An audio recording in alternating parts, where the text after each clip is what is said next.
All right, so welcome back to the channel. My name is Kevin. I'm Tarsha. And this is, of course, Conversations with the Crawleys, where we have conversations about faith, family, relationships, and we do recaps, reviews, and commentary on some of our favorite shows. This one is all about love and marriage, DC. Had to remember which city. So if this is content that you enjoy, you know what to do. Hit that subscribe, hit the like, request notifications. And share. And we will see you in the comments. Listen, they definitely broke the fourth wall, and they even kind of allude to it in this one. Because if you remember last episode, Chris was like, I'm done.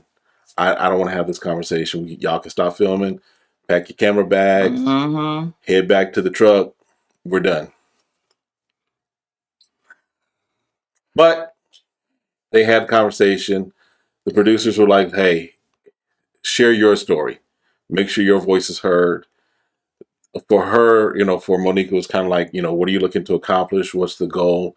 And really, I think their big issue, if we can just kind of encapsulate it, is she wants more of an emotional connection.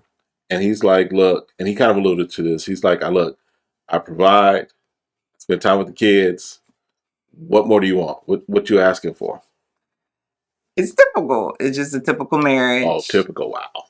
I'm just saying, because we get to a place where we want to hear more, and it's like pulling teeth from the man because they're not sharing feelings or they're not used to it. And you have to think about it, where he's been gone most of the time.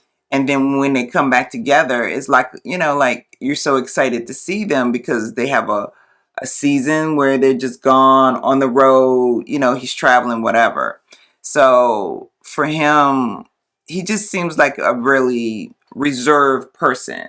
So it sounds like that, she's trying to get him out of the shell, but she's putting him more deeply in the shell than finding out what it is that's going to get him to really open up, know.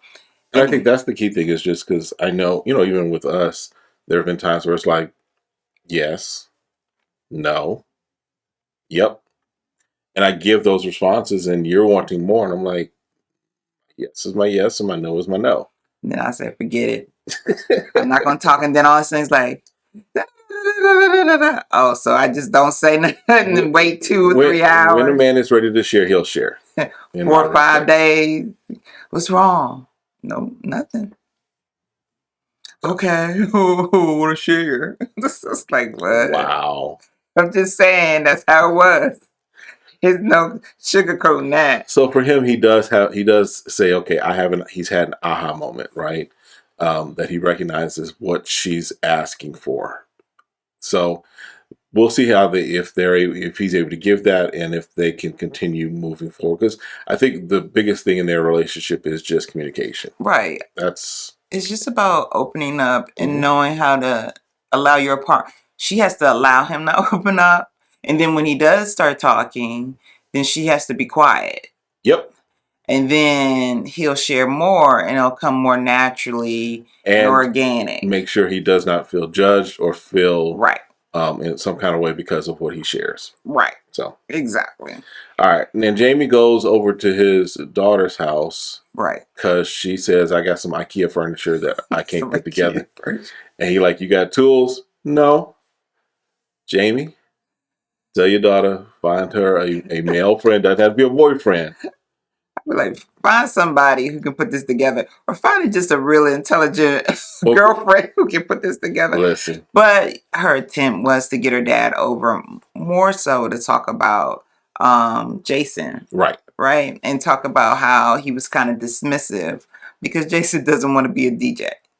And so she was just sharing, like, look, Dad, we just need to have this conversation that Jason's trying to tell you he do not want to be a DJ. Right. He has some other plans in place, and you need to support him in that. And so Jamie understands, right? Because we understand trying to have people who are grown kids. I like how he said, because we said that sometime too. They're adults, but they're not grown. Because there's a difference between you becoming of age, and considered an adult as far as the world's concerned. Yeah. But being able to grow, meaning understanding experiences, being able to do certain things. Because like anybody else, I would be concerned about my kid because the world is harsh. Right. And they do, try to get over on you, and you want to protect your kids. It's just love. But it's having that balance, which is hard. Right. And Jamie recognized that. He said, I'm going to try. Yeah, he's basically trying to learn how to be an adult, be a parent to adult children. Right. And that's a learning curve. It's another learning curve. Your whole relationship has shifted from, what time you're going to be home. Right. Who you going out with? What teacher I need to talk to? Right. Who acting crazy at the school? To now you're coaching in a lot of respects. Right. So that's something I know for us. We've been in the last few years working as far as navigating how do we, parent our children. And so for Jamie, our adult kids, empty nest, right? But for Jamie, that's what he's at, and that's what he's figuring out. And I think it's heightened also because of the disability, right? Of Jason, right. So then Monique and Winter, they have a conversation. Well, because she's trying to catch her up. Right. So Monique was in Africa. Monique came back from the motherland. Right. And so Winter's like, girl, let me tell you what your friends did to me. Because I was trying to get to know them. So, while you were gone, she started talking. The way she twisted. Oh my God. The conversation. I was like, what? I don't remember that happening. And so Monique is kind of taken back. It's like, well, I know them and I don't sound like them. She was like, but I had to try to put this straight, and I had to get Ashley straight because the way she was coming at me at the dinner, and her fun size, she calls Ashley's husband. She calls DJ Quick DJ Fun Size, which I'm gonna give her credit.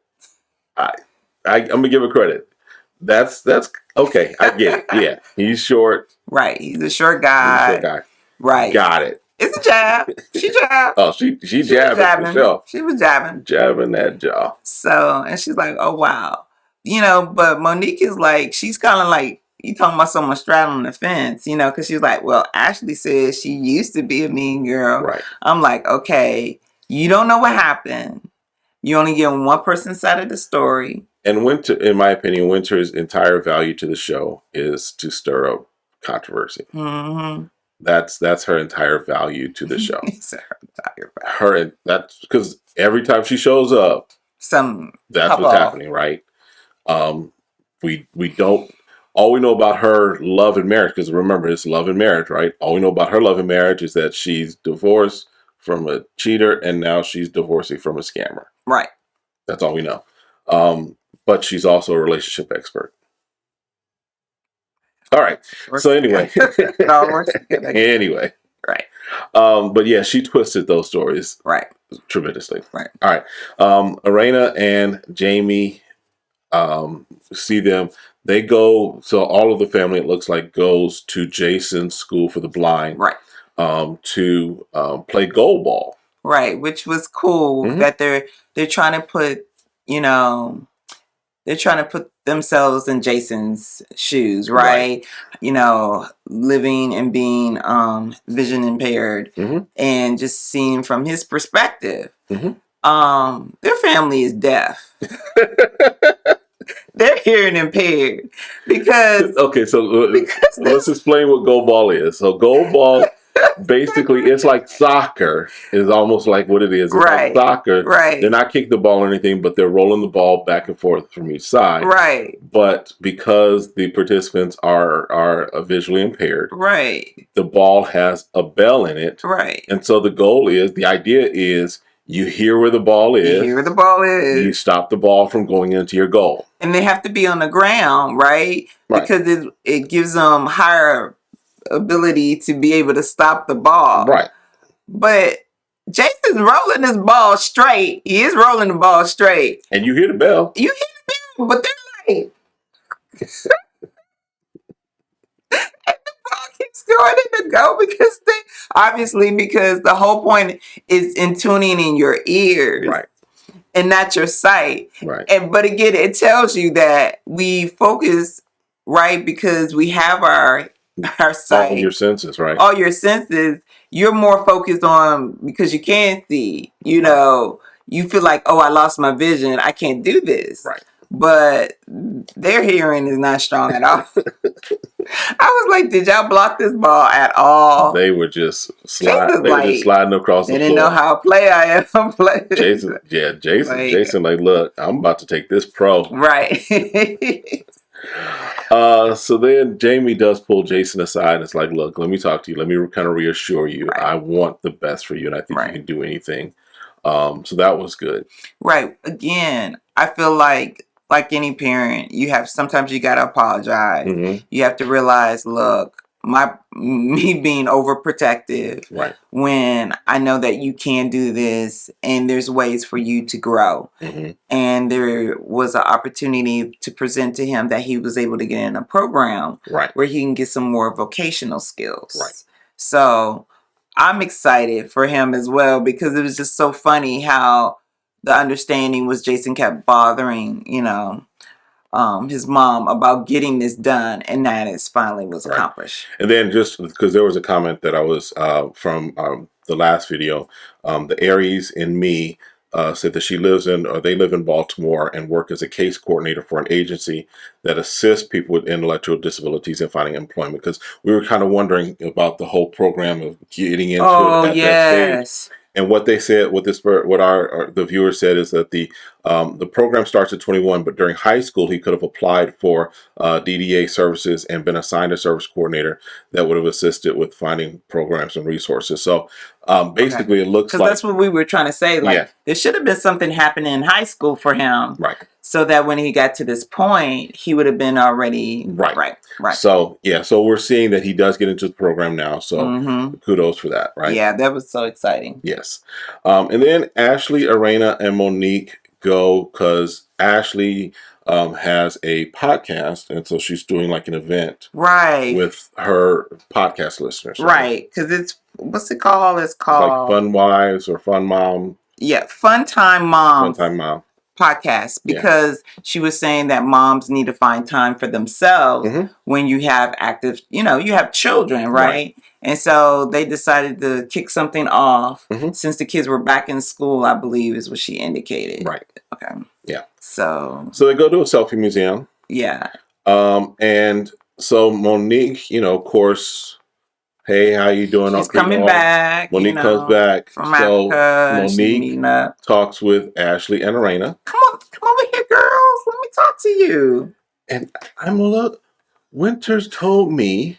And then she starts spilling off what Winter has, what she can recall. Let's put it this way. Right. Because now it becomes he say, she said, she said, she said, and they're going, what? When did that happen? She never said that to us. And Monique like, well, yeah, it was kind of like put to me like this. No, that didn't go down like this. No, this didn't go like that. What are you talking about? Yeah. It was, so, I mean, you have Arena and Ashley backing up each other's statements. No, that's not how it happened. Right. It didn't happen like that. Right. She didn't talk to me about that. Right. She didn't, because the way that Monique, and yes, Monique, again, anytime you have, multiple conversations and people are not there, it's the telephone game, right? It's right. It gets exaggerated. It gets blown up. It gets twisted. The way she should have done it was like, hey, I'm coming back in town. Got a chance to hook up with Winter. And she talked that y'all guys went to lunch. How did that go? Right. You leave it and let them tell you their interpretation and of it. Then you can come back and say, well, the information I received was that ...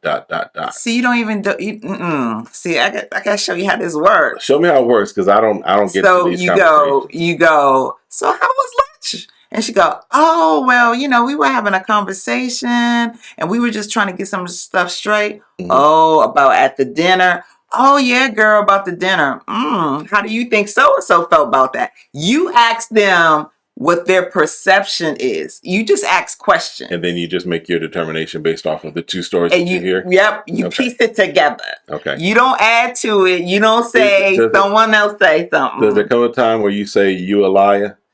No, you never said that. Okay, you just know who you can tell stuff to. You just know that people are going to have their own perspective of what happened at the thing. Well, okay.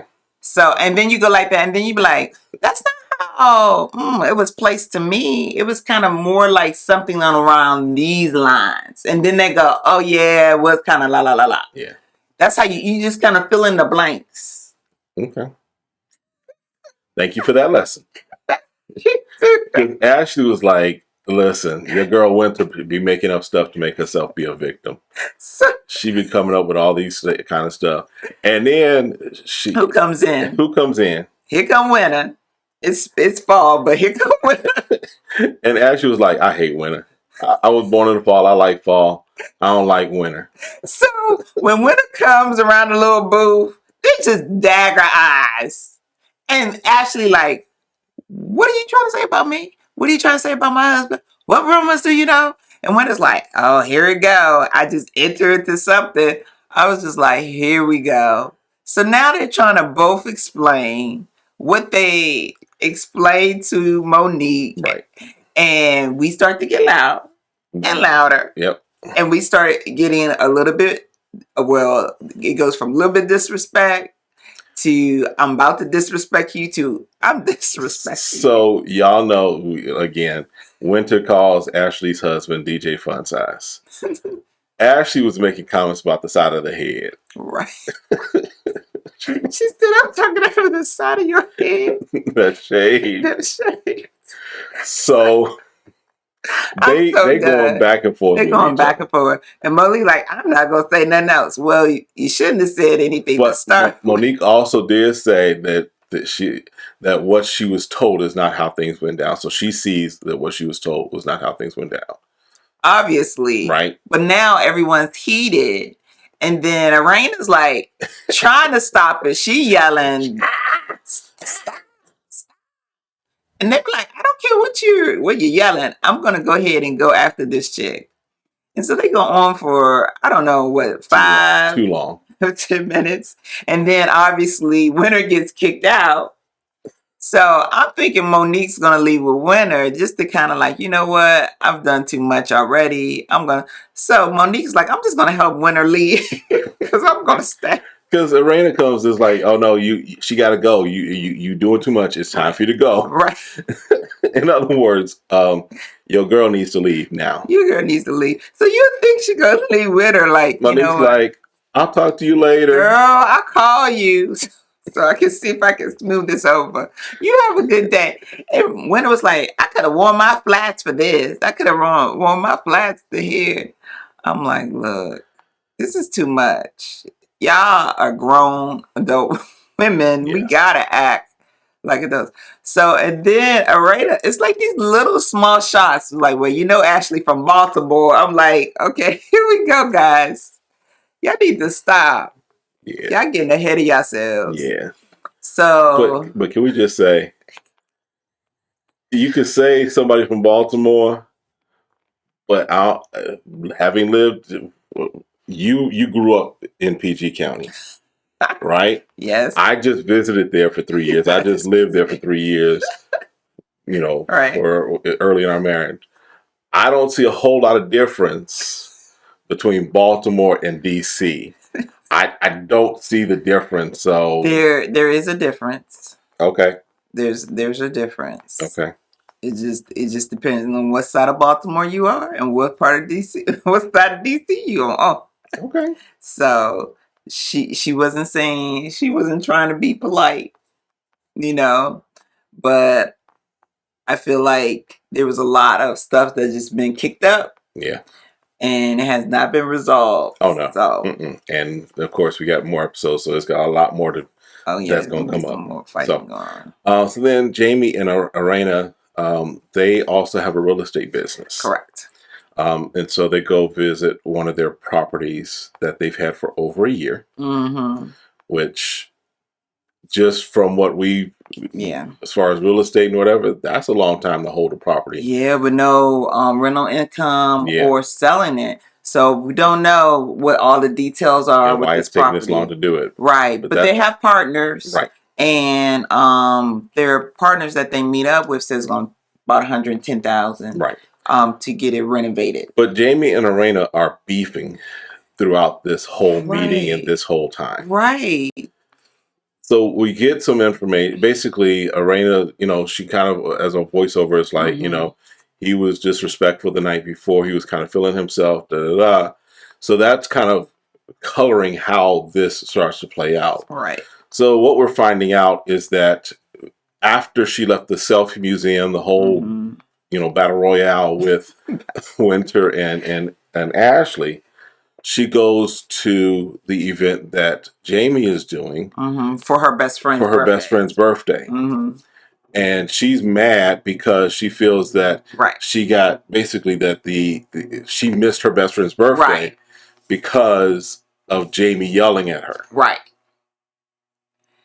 Well, I think it's just all perspective of she was already heightened from the first fight that she was trying to de-escalate. Right.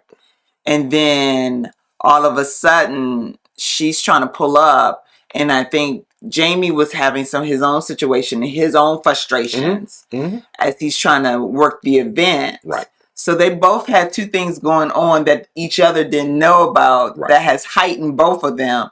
So then when they meet up, it's just clash. It's just a big mess. It's just clashing. So she thinks he's yelling at her. And he's more talking louder out of his frustration. And she says that he's being disrespectful. He's like, don't say I was being disrespectful. If I was yelling, I was yelling. Right. I can say I was yelling, but I wasn't being disrespectful. Right.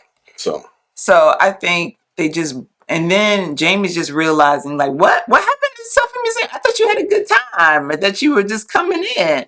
And she was like, no, they were fighting and arguing and cussing each other out. You don't understand. I was all hyped up and all anxiety when I got to the club. So she didn't share on her way coming like, hey, babe, I just had a rough time or anything. She just like, I'm on my way. Right. And they never got a chance to catch up of all the things that were happening to them. So it's just miscommunication. Really is what it is. Yeah, it was, but it's hilarious to see them like, we're looking at like, this is a miscommunication. But again, also, it's her best friend's, she's talking about she's upset that she missed her best friend's celebration. But you were at the selfie event. Again, I feel like she had to be at the selfie event because they were taping, and she wanted to catch the end of her best friend's birthday party. But her frustration over the first event just spilled over to the next one. She was just like, I can't do it. I can't even go in right now. Yeah. What the challenge was with the first event. So yeah. All right. Well, look, that's it for this one. Yeah, is that everything? That's everything, I think, from this one. So we'll see you all next time. Have a great one. Be blessed.